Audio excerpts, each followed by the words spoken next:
Hello everyone. Hope you guys are doing well. Yeah. So in last class, we were doing the parts of specimen one. We're close to the completion, right? We have solved it uh, greatly. Yeah. We did the heat map one part, right? We did the heat map part, right? Now we have to go on to the other questions. We'll try to complete this paper by today, right? And so we can have some strategy for the upcoming exam. That specimen 2 we are going to solve. See, we did question 1, B, C, D completely. 2A is completely solved. 2A is completely solved, right? Now 2B. See what they have asked you. They have asked you to that you are reviewing the spreadsheet prepared by your colleague Freddie Lithium, right? You have are reviewing the spreadsheet prepared by your colleague Freddie Lithium, which evaluates the strategic choices facing DCS company. So this is you evaluating the strategic choices, right, in the next 3 years to ensure its validity in supporting your recommendation in the consultancy report. Now, critically evaluate the contents of the spreadsheet, including any assumptions made. Now, you have to evaluate that spreadsheet, right? And I guess there's an exhibit allocation can be done here, that there was a exhibit 5 which evaluates the future strategies, right, that would have been considered by the DCS company board. So they've asked you to evaluate those strategies, right, and then prepare some key recommendations for the consultancy report using appropriate evidence, right? Now, 5 marks and 2 marks for professional skills, that's skepticism and commercial acumen. Now skepticism, uh, I would say, is very easy to be applied, right? If examiner has not written the skepticism, if examiner has not written the skepticism here, we would automatically have been applied the skepticism here, right? We would automatically have applied skepticism here. Why, sir? Because this question raises the answer in its flow that you automatically would apply skepticism in this particular question, right? You automatically are going to apply skepticism in this particular question. See, critically evaluate the contents of the spreadsheet, including any assumption made by DCS company board, and skills marks are available for demonstrating skepticism skill. The skills marks are available for demonstrating skepticism skills, right? 5 marks and then 2 marks. 5 marks and then 2 marks, right? See, so again, we need to go on to the spreadsheet which have been given to us. That's it, right? So an evaluation of the strategic choices. We would get back to the exhibit 5 and then we'll be solving that exhibit, right?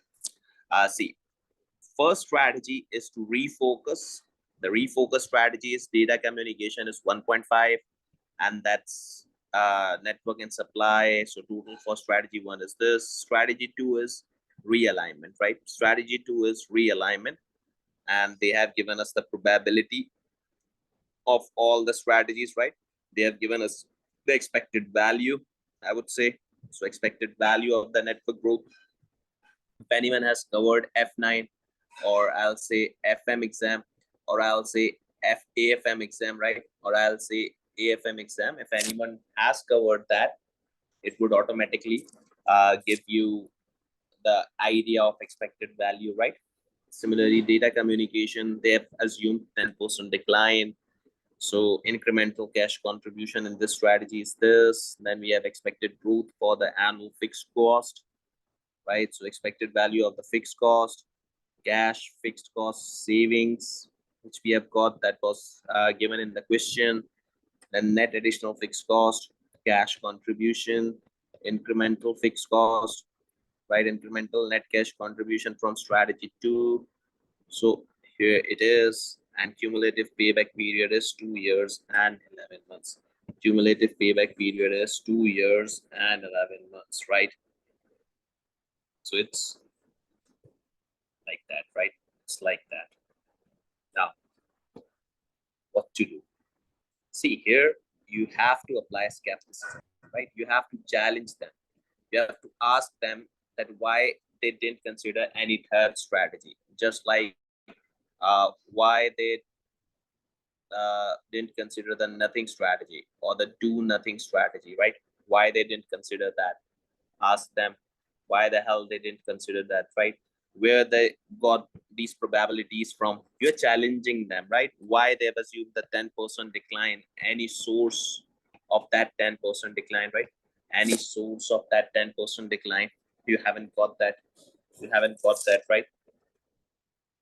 So these are the questions which you need to make in this particular question, right? And again, we have 5 marks.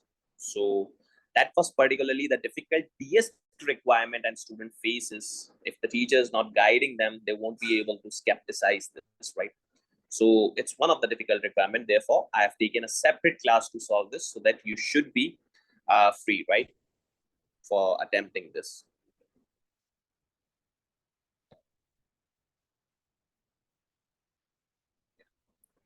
So 2A, and now we're going on to B, right? Now we are going on to B, and that's part 1. 2B, and that's part 1, right? So we would say the given table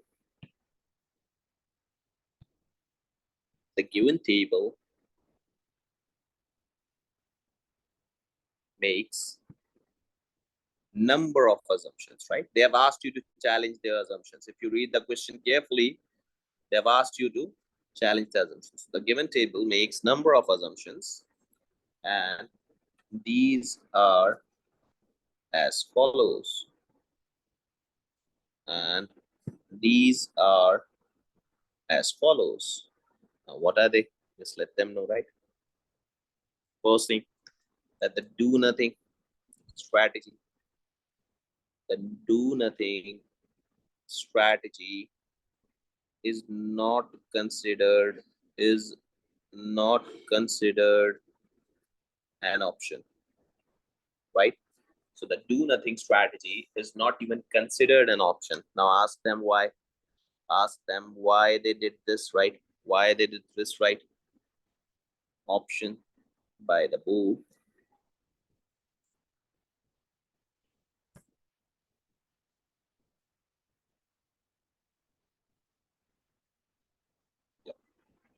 So the do nothing strategy is not considered an option by the board, and you should ask them why. A reasonable financial analysis would have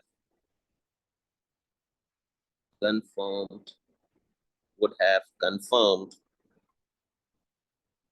that this is a viable option or not, right? So here directly we have applied the skepticism. You just see that here directly the skepticism is applied, right? Here directly the skepticism is applied, right?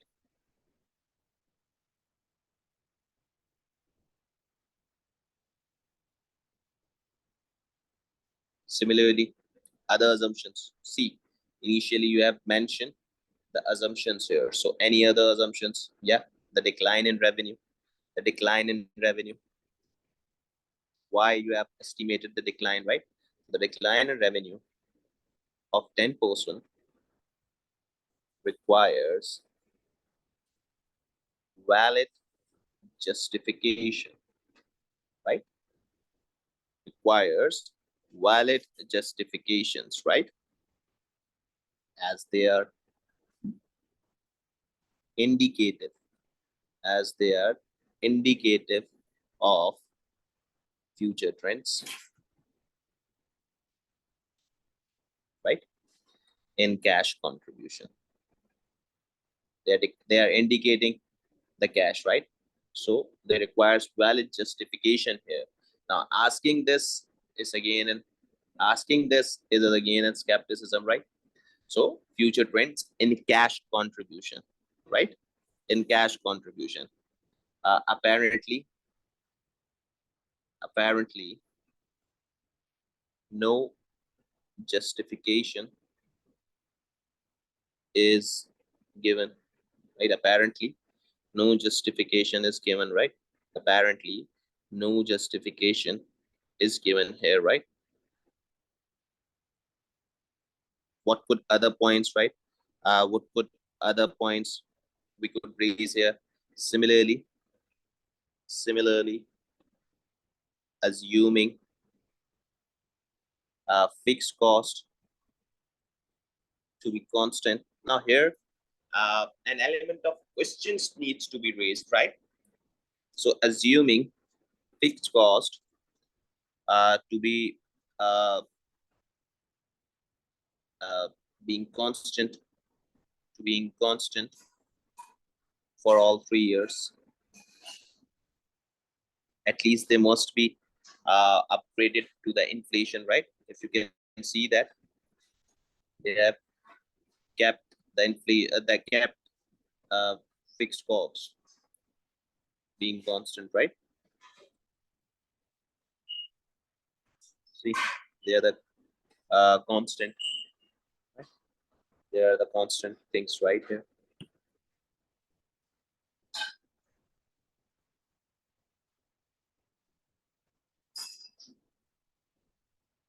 So being constant for all 3 years, right?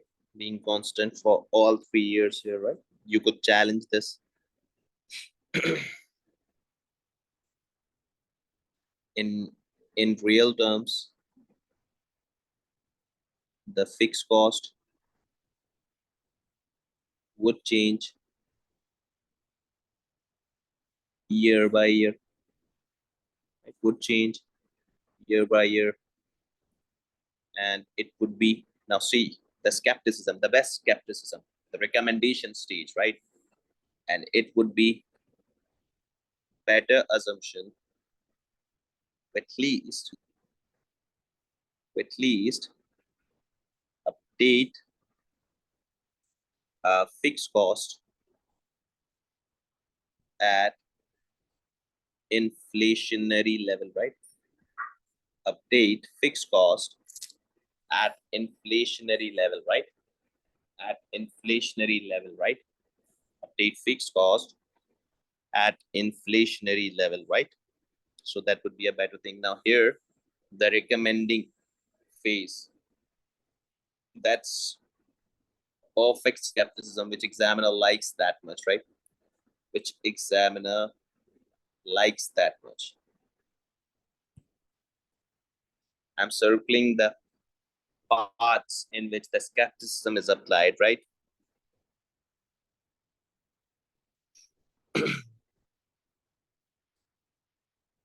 Similarly, also the fixed cost savings are assumed to be constant if volumes of data components business, if volume of data components business grows, it would give it would give uh, greater savings, considering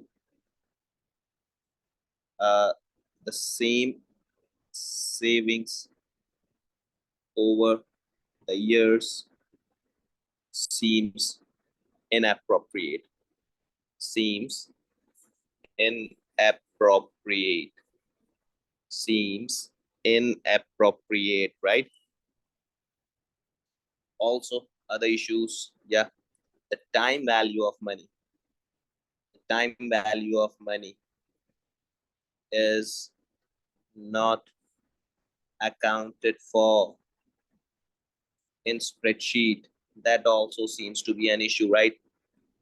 The time value of money is not accounted for. The time value of money is not accounted for in spreadsheet. In spreadsheet, it's not accounted for in spreadsheet, right? The cash flows would be required to discounted at cost of capital,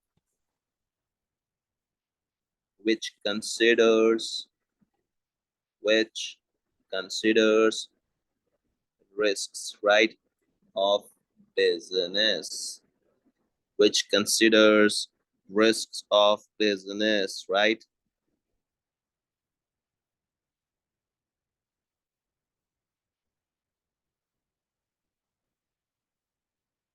Now, any examiner likes when you correct them, right? Examiner likes if you correct them, examiner really love it, right? So see, they have given you they have given you the incremental net cash contribution, right?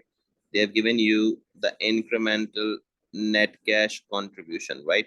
So now what you need to do, you need to just realign, or I'll say convert that in present value, right? Examiner likes it. Examiner, I would say, loves it to identify a mistake. Identify a mistake. Examiner loves it, right? And rectify it. And rectify it, right? If you're rectifying its mistake, examiner would give you a greater pass mark, right? A greater pass marks if you are just rectifying, right? So we just need a cost of capital. We just need a cost of capital here. So just look if we have got any cost of capital. If we have got any cost of capital, what I remember is they've given us in any particular data, they might have given us, right? Or we could be able to calculate it. That would also be a great thing, right? If we would be able to calculate it, it would be a great thing, right? But I what I remember is that they have given us the cost of capital. They have given us, right? So take care from the start. Skim through the pages.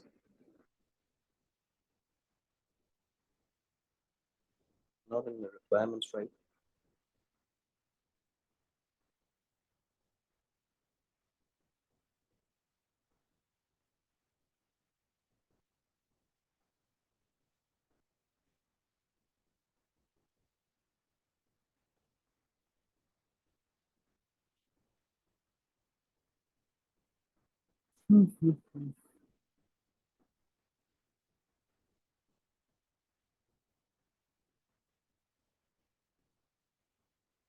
See here, 10% year-on-year decline is given, right? In this report, probably cost of capital should be given, right? In this report, probably cost of capital should be given.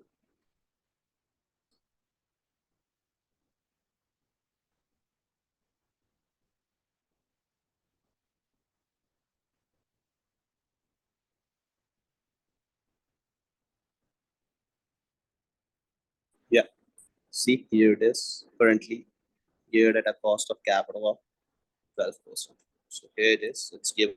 Now see, examiner would love it. Examiner would love it if I could identify them the correct present values, right? If I could identify and I could give them the correct present values, right? Some students have asked that whether the financial management knowledge is tested in it. Yeah, it's tested, right? The F9 level knowledge is definitely tested, right, in SBL.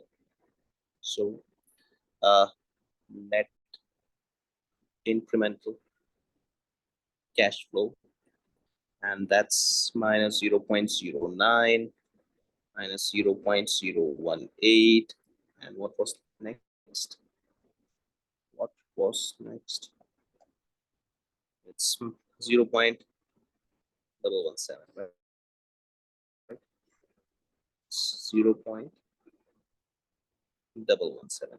So now discount factor, I would say the formula is 1 upon 1 plus r raised to power n, right? So the discount factor here would be just calculated. I'll just calculate it on mobiles, right? You can calculate that on calculator. 1 plus 1.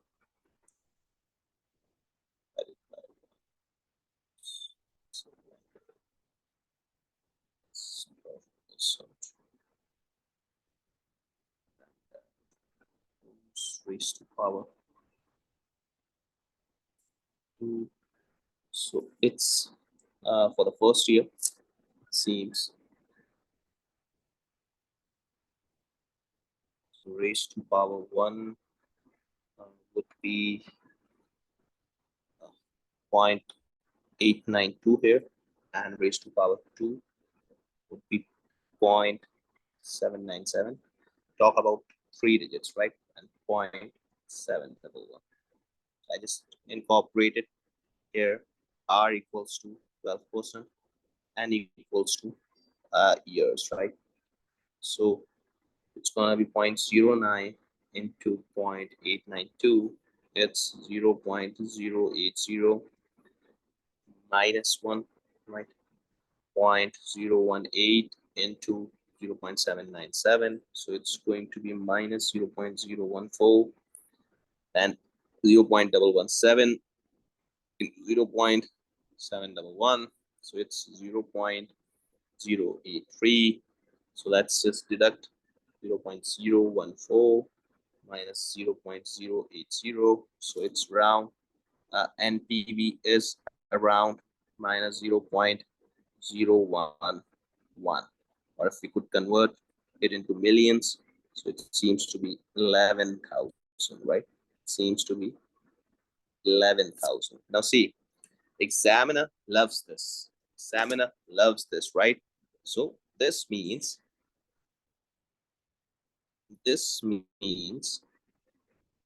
strategy 2, that's a realignment, right? Has a negative NPV of $11,000, which means it's not feasible strategy for DCS, right? Apparently, it seems it's not that much feasible. But although we have part 2 to be covered, right? In part 2, we are going to give recommendations on basic steps, right? So here, the realignment strategy doesn't add that much, right? The realignment strategy doesn't add that much because refocus is something, right? Trade going, and then realignment strategy 2 versus strategy 1, it seems a no favor, right? Now let's read part 2 here. Let's read part 2 here, right? Was that prepared some key recommendations for the consultancy report. Again, no format here, right? Or the same format we could use, but there's no format separately asked, right? So appropriate supporting evidence to advise which of the 2 strategies DCS should implement. Now you have to give supporting elements for 5 marks. Now you have to give valid basis, which they have missed, right?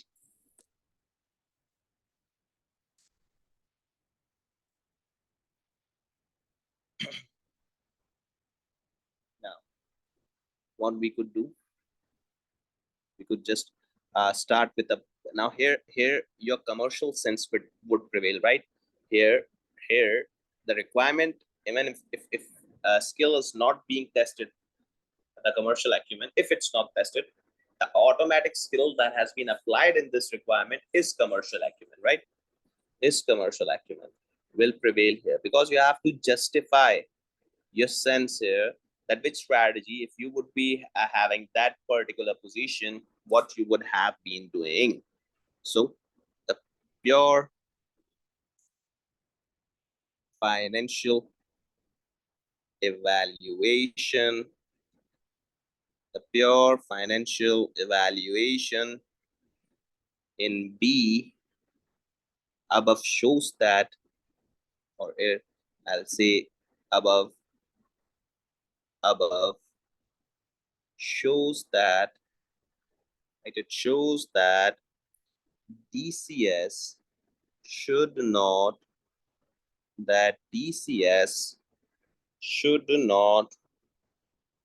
realign, that DCS should not realign towards higher value, right? Towards higher value, more differentiated, network support segment, right? That was the strategy. Network support segment, right?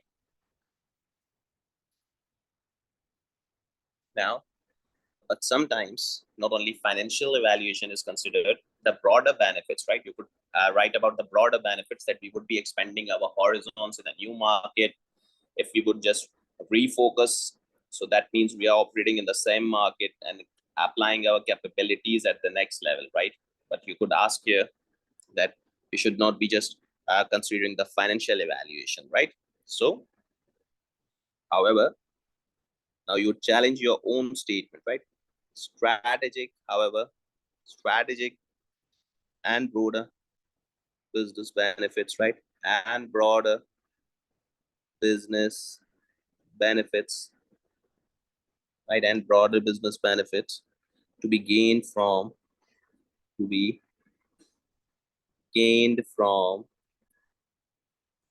realigning would help. Now, what's that gonna? You have to justify the selections, right? So would help DCS becoming a differentiator, right? It would help DCS becoming a differentiator here, right? DCS becoming a differentiator here, right? We could say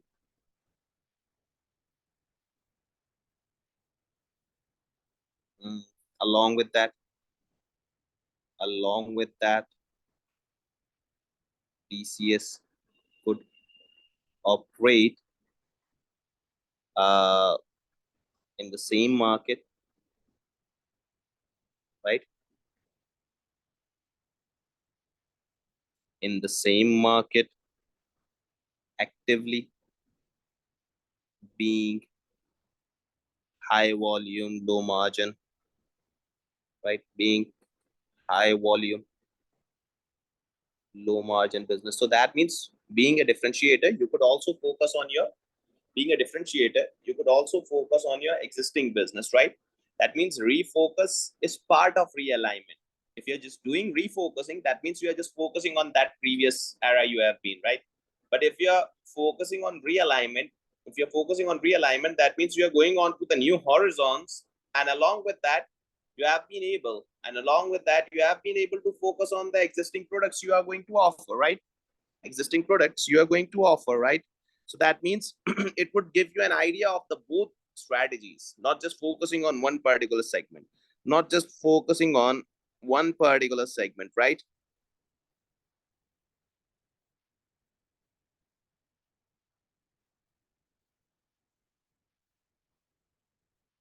Now, from the data in spreadsheet, analyze something from the data, right? From the data in spreadsheet, you could analyze several things there. And that's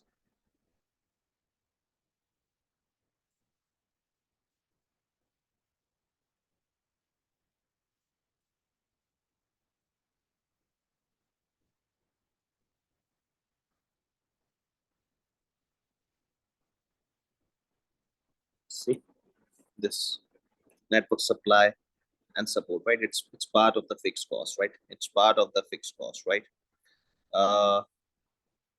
We could see any other particular cost here.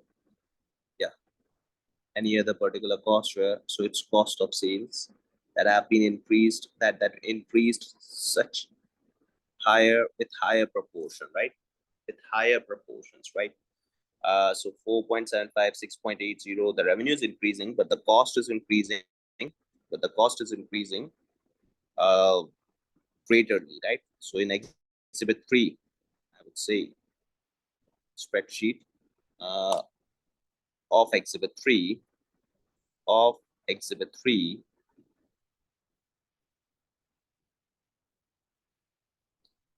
of exhibit 3,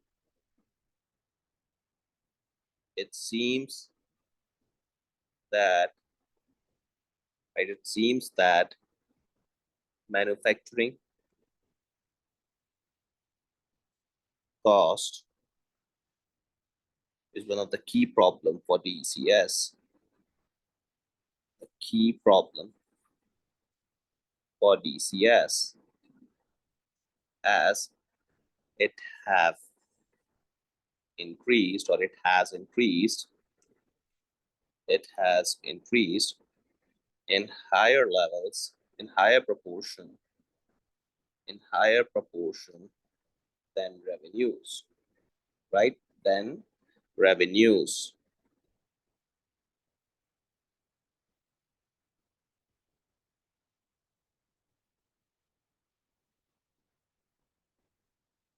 So you could write that, right? DCS need to consider options to save uh, cost of manufacturing. How they could save that, right? By expanding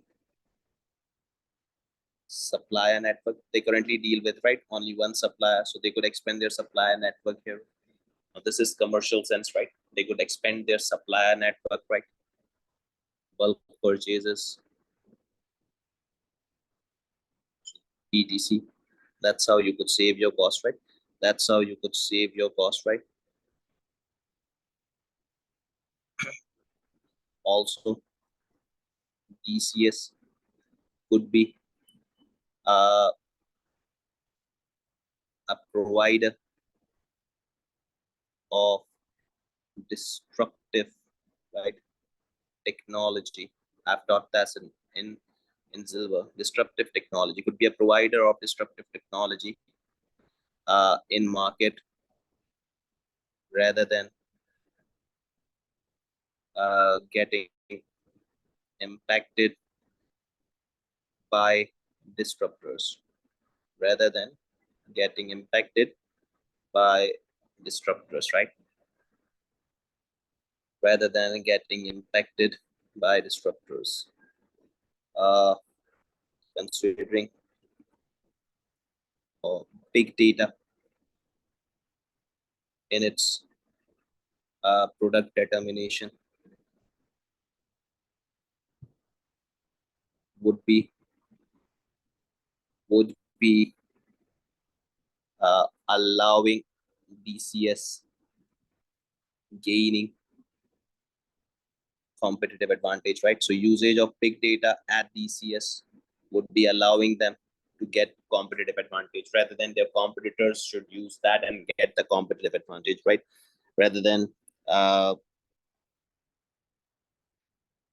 DCS gaining competitive advantage, right? So use that resources, be a disruptor rather than get impacted by the disruptor, right? So be a disruptor rather than getting impacted by the disruptor, right? So that's particularly the case, right?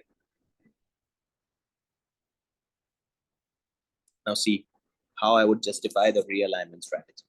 Now see how I would justify the realignment strategy, that although, now here comes the conclusion, right?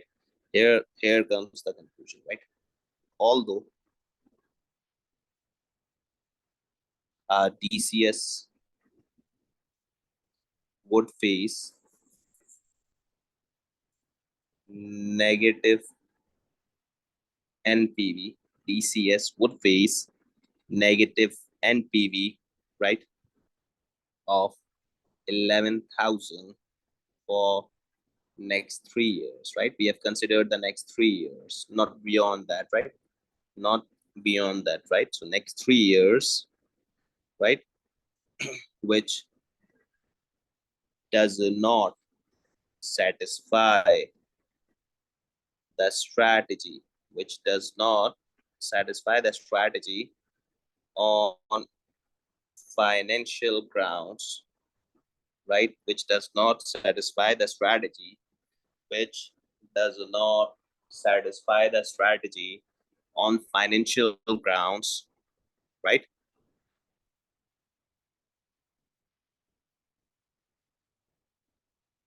However, if cash flows beyond 3 years are considered, right? Our cash flow beyond 3 years are considered. The resultant could be different, right? The resultant here could be different. The resultant here could be a different observation, right? The resultant here could be a different observation, right? Specifically, in the third year, the growth possesses, right, as evidence by a spreadsheet of Freddie. So why not? You are asking them to consider the cash flows beyond 3 years, right? The cash flows beyond 3 years, right? It could be assumed that the business could grow. The business could grow at the same pace. The business could grow at the same pace, right? So you could ask them that the business could grow at the same pace. So it's beneficial, I guess, right? It's beneficial, I guess. So the business could grow at the same pace. Uh,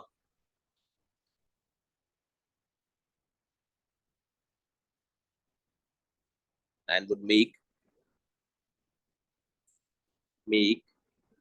DCS an innovative sector.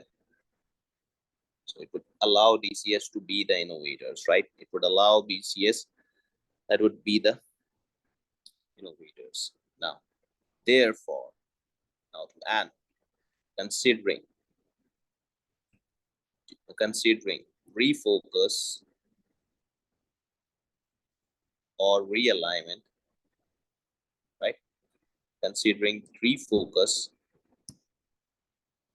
and realignment, what's going to be the reason, right? DCS would be DCS would be advised DCS would be advised to to implement, right? DCS would be advised to implement the realignment of the business. So DCS would be uh, advised to implement the realignment, right? And focus on expanding network support side,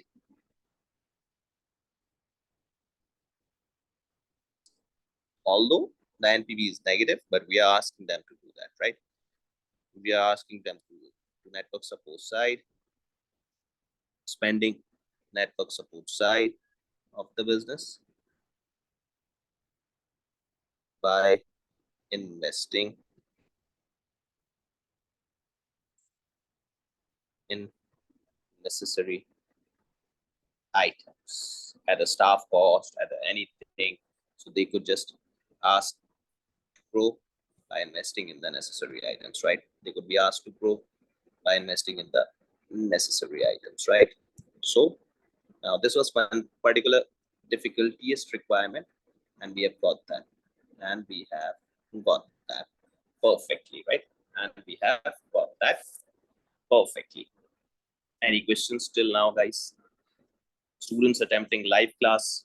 Students attempting live class could ask the questions on the Zoom chat box. Students attempting recording lectures, they could just text me. They could just text me on WhatsApp.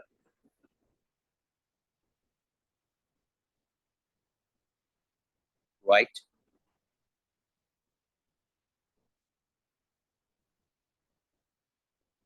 So now the last requirement finally.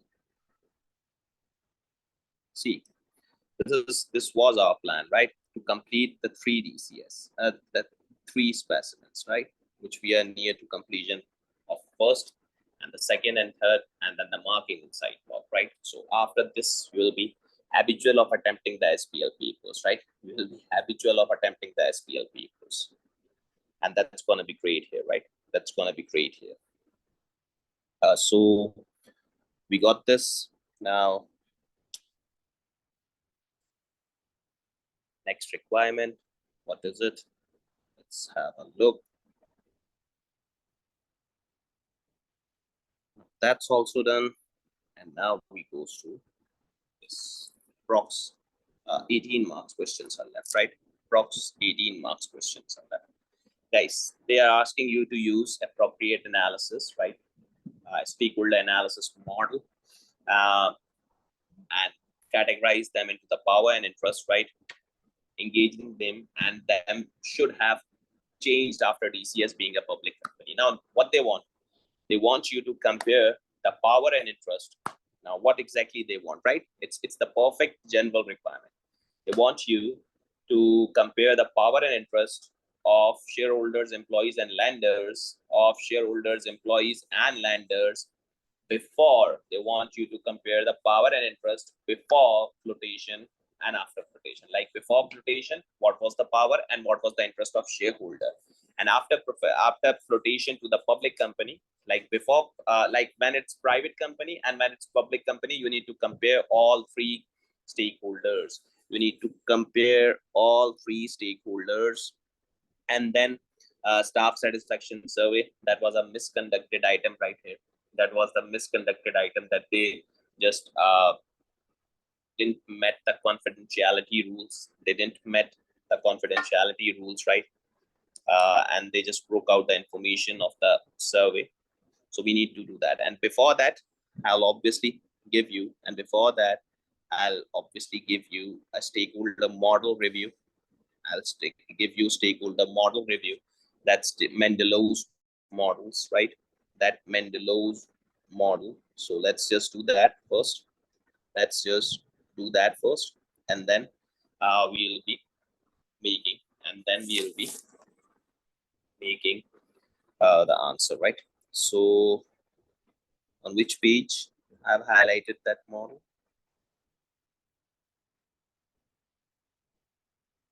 Page number 124.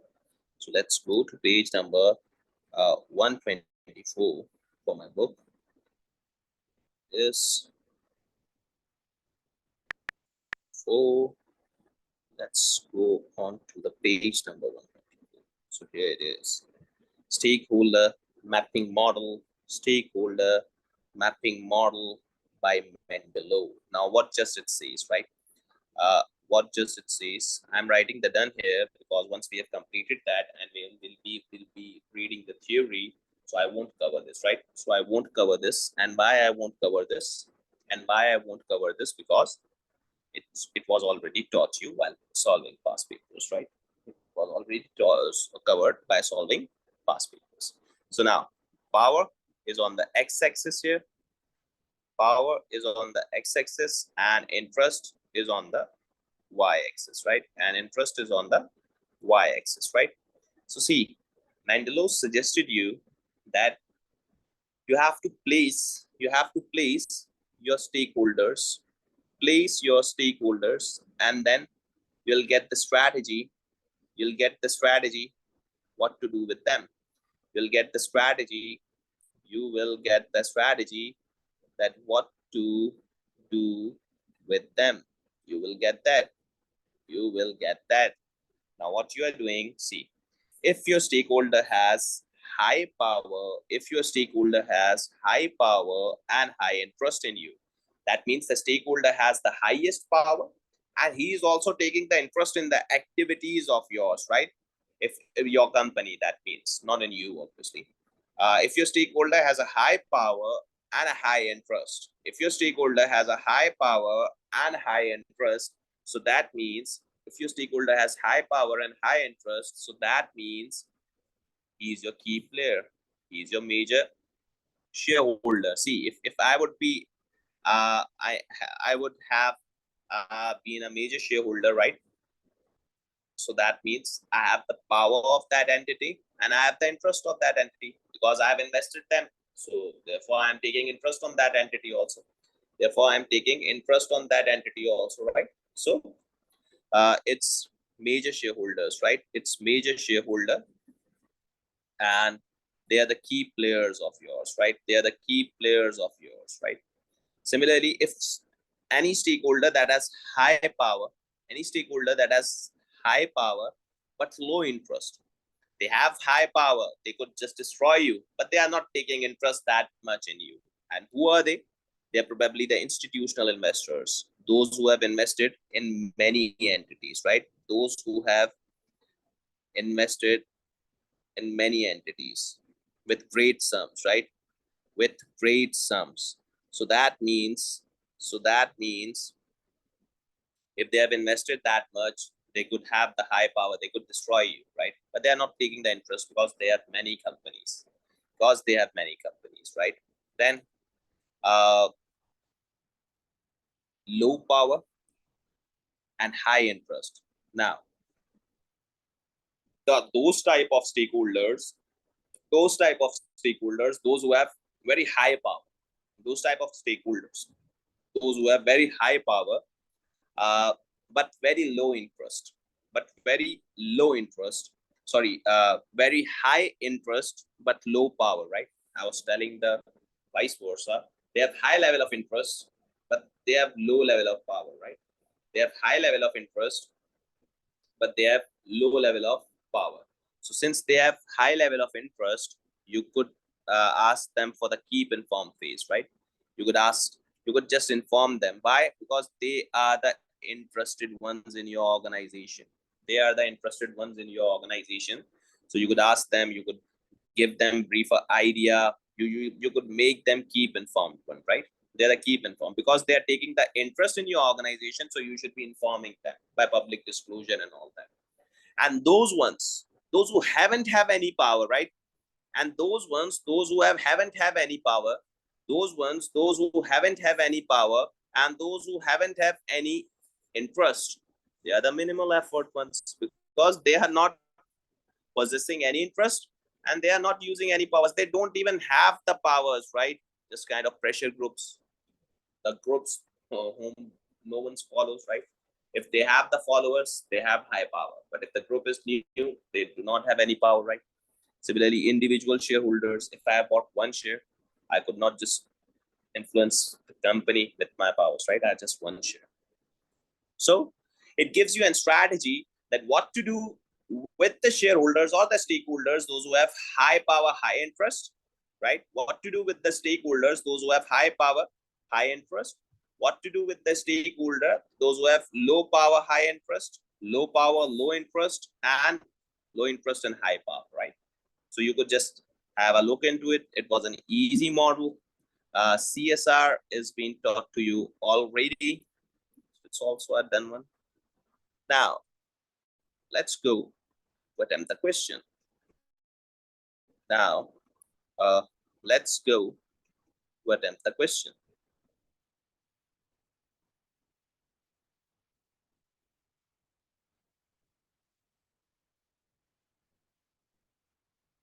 let's go to attempt the question.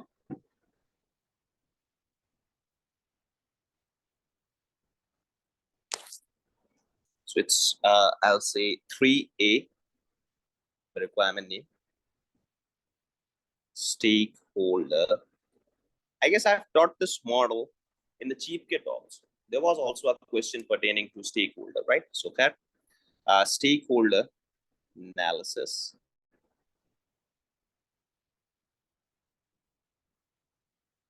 Stakeholder analysis, right? So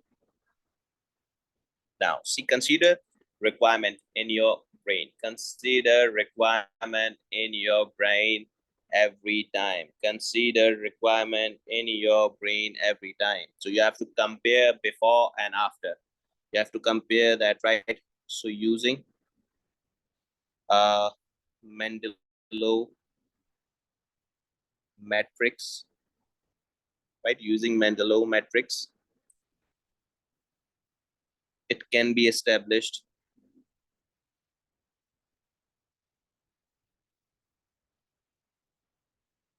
that before DCS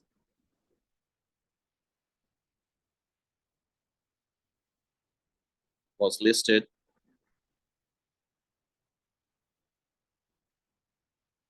it had following stakeholder groups, right? So to that, I'll say shareholders, right? And who are the shareholders of them, right? Private shareholders, right? We would say private shareholders or founders of the company. What could the other stakeholders can be? The employees, right? The employees here. And who were the employees here, right? Who were the employees here? So it's unionized and loyal to family business, right? The employees of the private firms are loyal to the family business. They usually are the loyal ones, right? Then lenders. Who were the lenders, right? Who were the lenders? So it's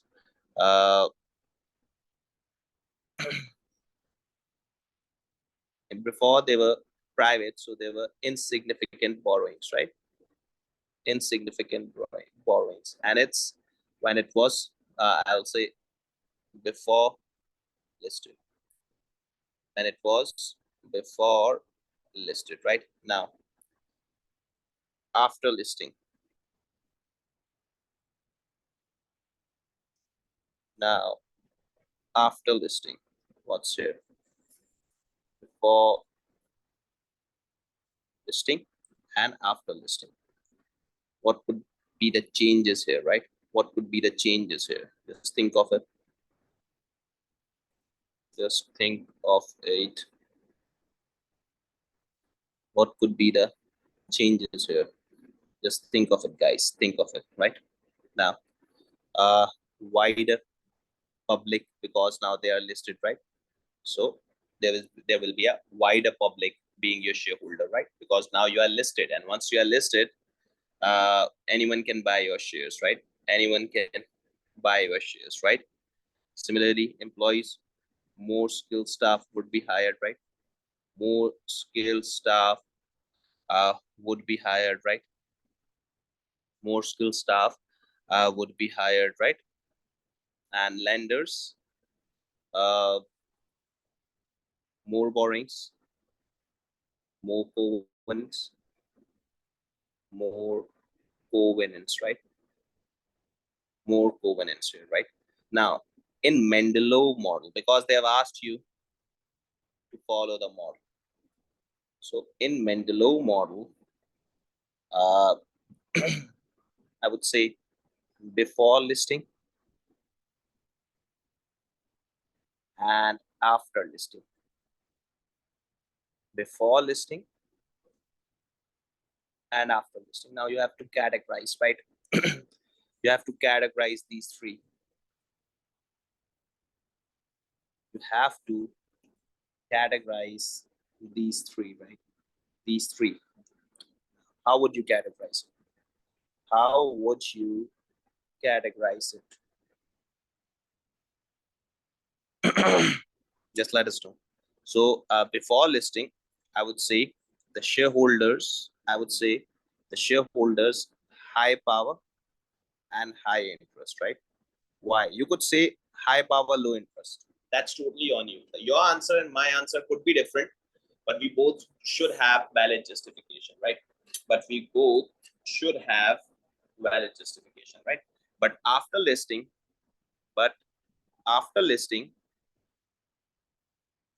uh, since there will be many people, so I would say low power, but since they have invested their fund, it could be high interest. They have low power, but they could be high interest, right? But they could be high interest, right? And similarly, while employees are low power, low interest, I would say, or high interest, sorry, because they don't have that much power. Power is on the owner's hand, but since they are employees, right? Since they are employees, right? But after listing, since there are a greater number of employees, so high power and high interest. If they left, your listing could go down, right? If they left, your listing could go down, right? The lenders, there was not much lenders, right? So low power, low interest. There was not much, but here again, now lenders have increased and their powers have been increased, right? And they have also incorporated covenants on you. They have also incorporated covenants on you. So that means they are also having high power, high interest.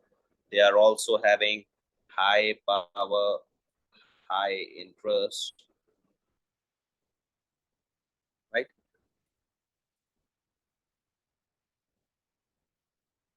So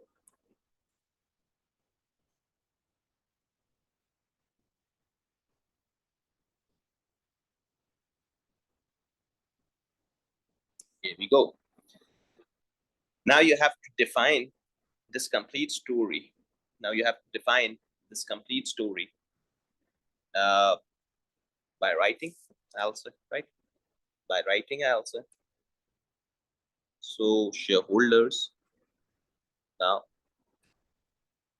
what to define here? Shareholders. Now, what to define here? So see, clearly before listing, now you have to define the story of that model. Just that, right? In 3 or 4 liners, you just have to define that, right? So clearly before flotation or before listing, private owners were the shareholders, right? Private owners were the shareholders, right? Would have far more, would have far more power and interest, right? Would have far more power and interest, right?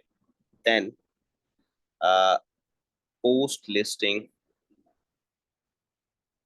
majority shareholders, right? Because now the number of shareholders would have gone increase, so they would not possess that much power. They would not possess that much power, right?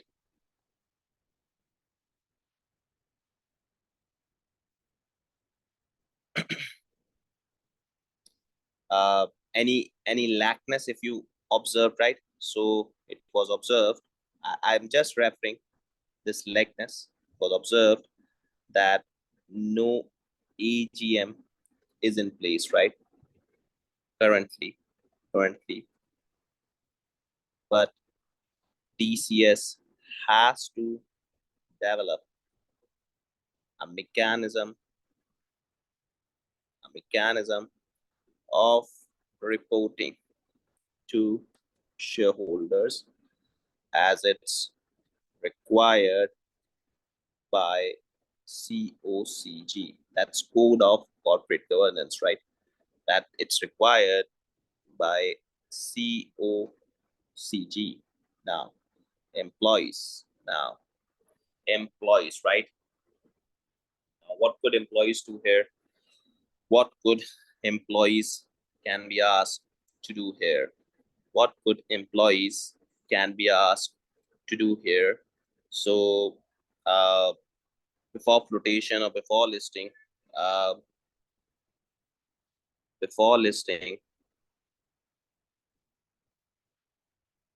more employees were unionized, right? More employees were some kind of, I'll say, unionized, right? And DCS was not asked to involve them, right? To involve them, right? And expect them to follow instructions, right? They were not allowed to be in the decision making, and they were allowed to follow the instruction, right? And they were allowed to follow the instruction, right?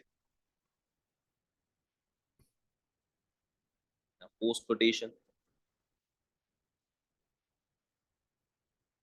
and considering new legislation of minimum wage, right? New legislation of minimum wage.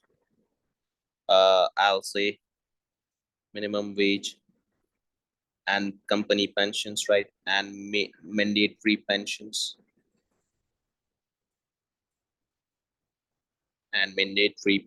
right? Are being introduced. DCS would not only inform the employees, right? DCS would not only inform their employees uh, in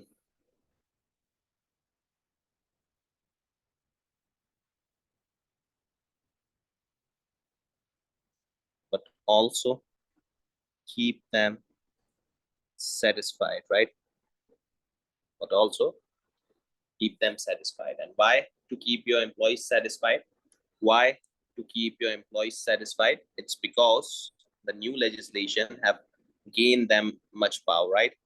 The new legislation have gained or allowed them with much power. So you have to do that. So see, in this question, you just need to give the post and pre, right? You just need to give the post and pre, right?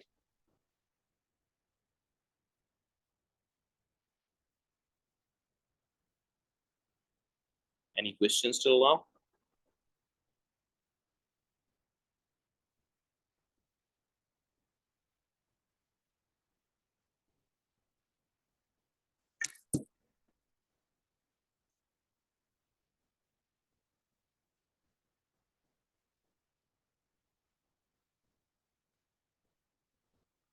Yeah.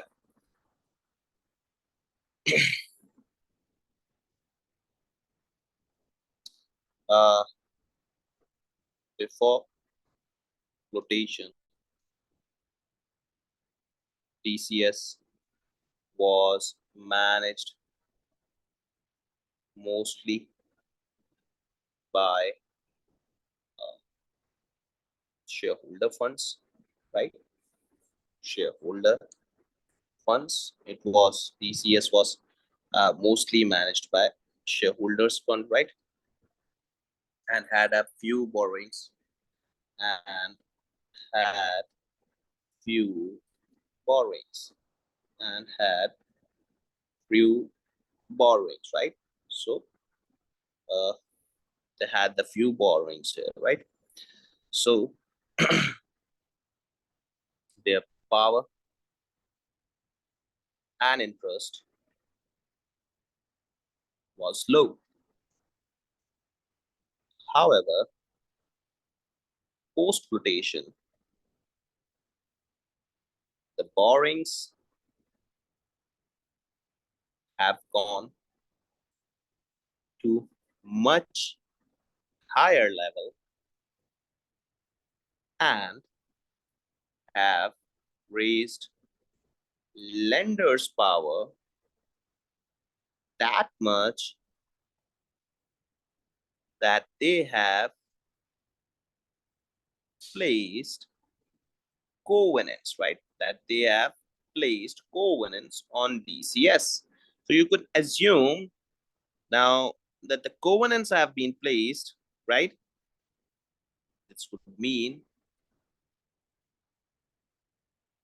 DCS has to take care of their lenders very well, because now they have got that much power that they are not even hesitated in being that they are not even hesitated in being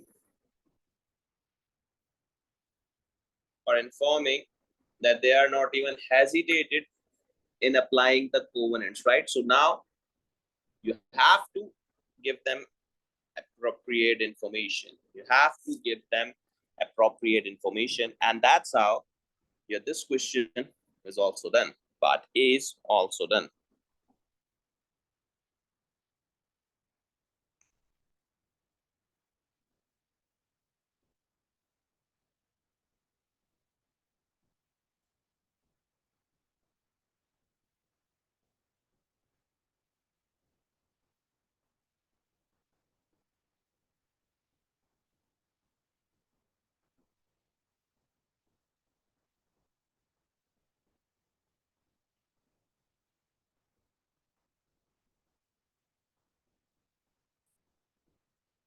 Any questions, guys? The students who are attempting the live question can ask on Zoom, while the recorded ones can text me on WhatsApp. My number is with you, right? If anyone doesn't have my number, just ask admin to send you, and they will. In fact, on my book's backside, it's written, right?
Yeah.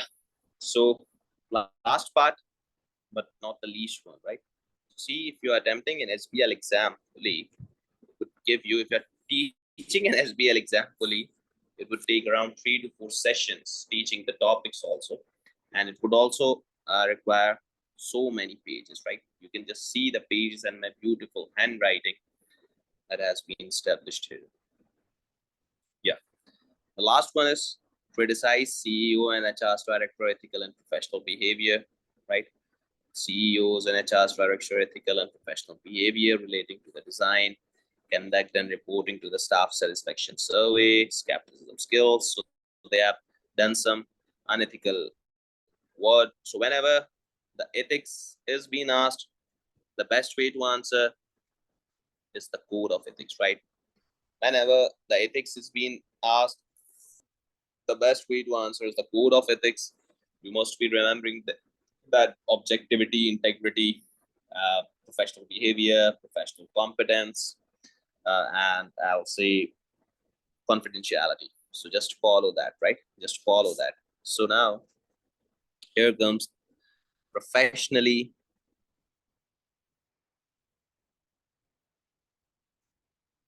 and ethically,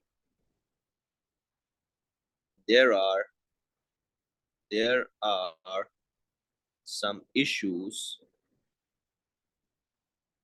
uh, relating to staff if conducted, right, relating to staff if conducted, I'll say, right, relating to staff satisfaction survey has been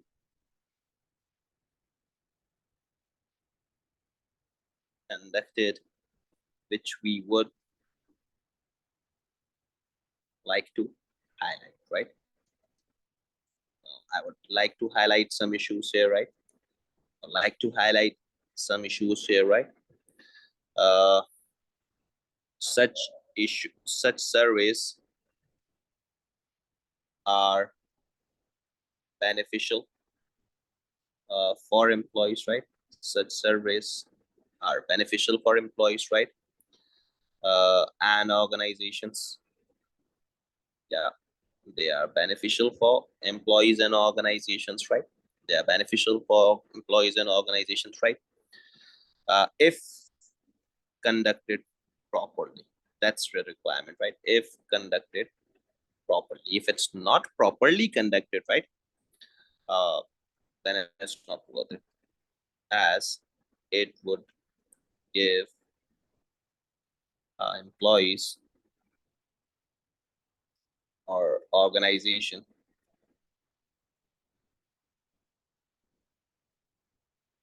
a better understanding of employees, a better understanding of employees and what they are thinking, right? Just don't uh, focus on how much you are writing. Just write, write, and write. This is the learning phase, right? This is the learning phase, guys. Just write, write, write, write, write, right? Now, integrity was one of the issue uh, that we faced here. Integrity was one of the issue that we faced here, right? It seems that staff may have been misled, right? Staff may have been misled in that, right?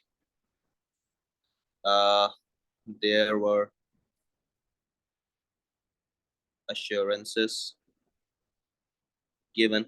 There were assurances given that the survey responses, that the survey responses would be anonymous, right?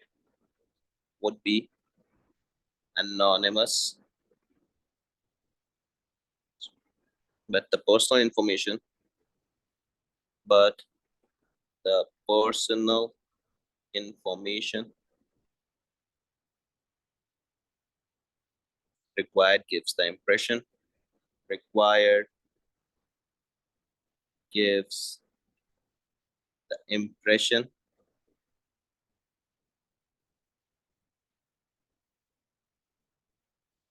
that management can identify the respondents, right? So it seems to be integrity issue here, right? Again, the confidentiality could be the same, right? Again, the confidentiality could be the same. We could say due care.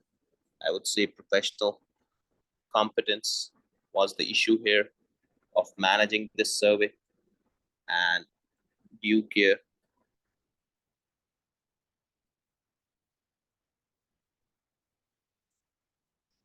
So professional competence and due care, right?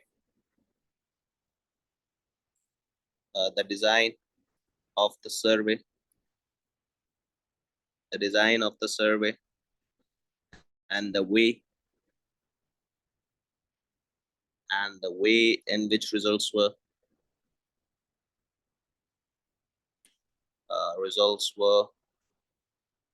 presented, the way results were presented, right, may be viewed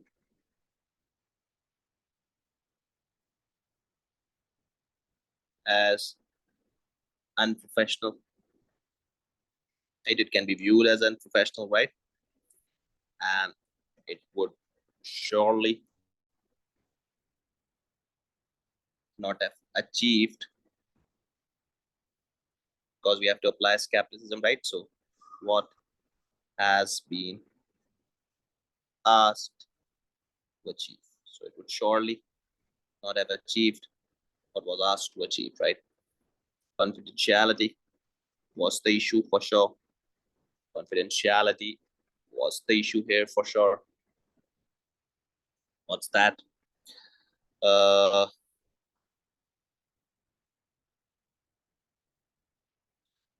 Fact that some employees were asked, or were identified, I would say. Some employees were asked or were identified and interviewed by managers. So that's probably the unethical one, right? On the negative surveys, right? This act breaks the the fundamental principle of confidentiality, right? It breaks the fundamental principles of confidentiality. What other we could write? We could comment on objectivity, that's independence, right? And what we could write that uh,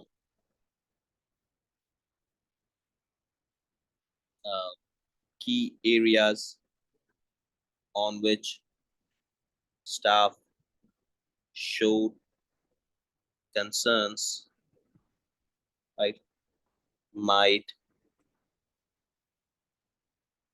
have been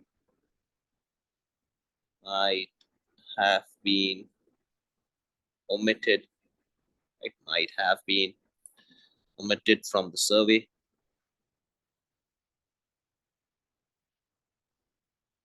and could have dissuaded people, could have dissuaded people, right,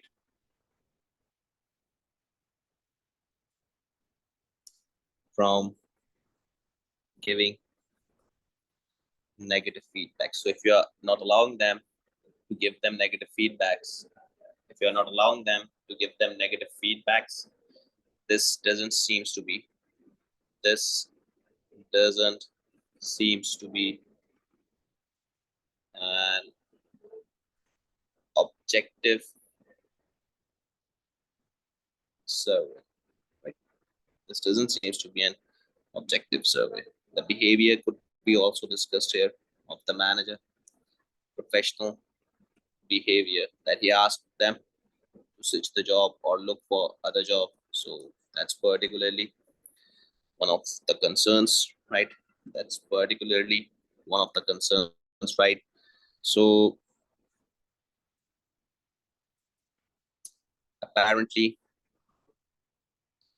management should not identify staff uh, which gave negative responses, right? And having sessions individually with them. So they should not do that, right? They should not do that. They should not do that, right? As it could be described as unprofessional behavior. As it could be described as unprofessional behavior, right? Some candidates through this might be threatened, right? Or intimidated or intimidated, right? The comments they made at survey. So there could be a possible threat to this, right?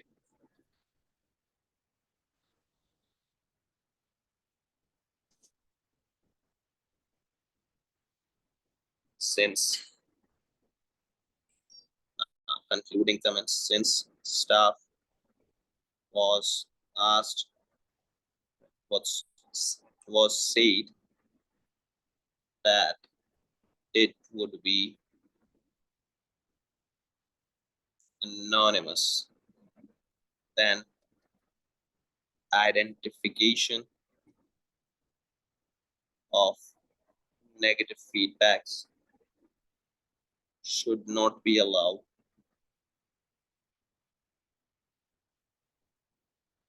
at any level, right? So you asked them and you gave them a conclusion also. So here, finally, after continuous writing, we have completely solved. After continuous writing, we have completely solved the DCS specimen one, right? If there are any queries, you guys can text me, right? There's no problem. I'm available 24/7 for the students, right? I'm available 24/7 for the students, right? Now, the targets. See, the question is done from my side, but not from the student side, right? The question is done from my side, but not from the student side. The question is drafted by me, but the examiner answer that has been given in the PDF, the examiner answer that has been given in the PDF needs to be read. The marking scheme needs to be checked. Then if you want, you can draft some of the requirements, right? And for the next class, what are the targets? My next target is specimen 2. Then my third target is specimen 3. The fourth one is the Insight mock name machine shop. And after that, once we have covered these four questions, then we are surely going on to the theoretical past before going on to the past papers, right? Before going on to the past papers. So I hope you guys have enjoyed the drafting, the SBL world's drafting, right? I have attached each and everything in this PDF in my book and class notes. So I'm sharing it with you. Get that marked right. And it's a request to solve at least requirements by yourself so that you could get the experience and send it to me, send the Word file to me so that I could mark it, I could check it. And once we are fluent in writing, we'll move on to the software and we'll do the practice on the software too, right? So that's just from my side. Take care.